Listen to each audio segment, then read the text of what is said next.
Last night, the National Energy Board approved Enbridge's application for reversal of the flow on its Line 9B pipeline, also to increase the flow. That has caused many in Kahnawake and elsewhere to be concerned.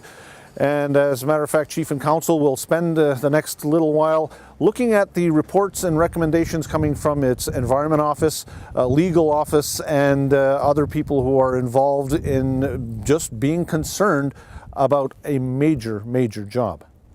Well, it's a 160-page report, so we've read through the conditions that are being imposed and come to some preliminary conclusions, but obviously we're going to have to have a thorough read through the document and see what other what other steps they've taken to come to their conclusions.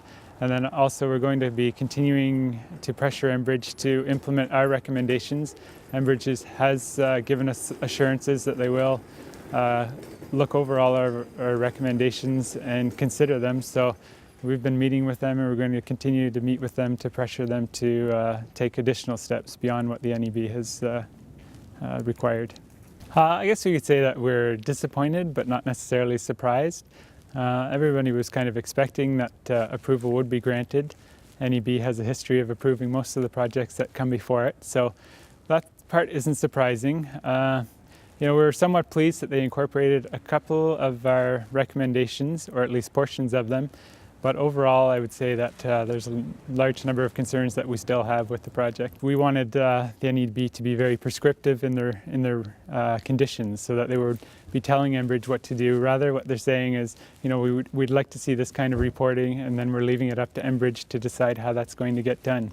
So, for instance, a simple thing like there's 8 manual valves that are on the line that can shut the pipeline down during an emergency. However, being manual, they have to be, a technician has to go to the site and turn them off, whereas most of the other valves are automated. So we wanted a condition to say, let's convert all those to automatic right away. It's a no-brainer.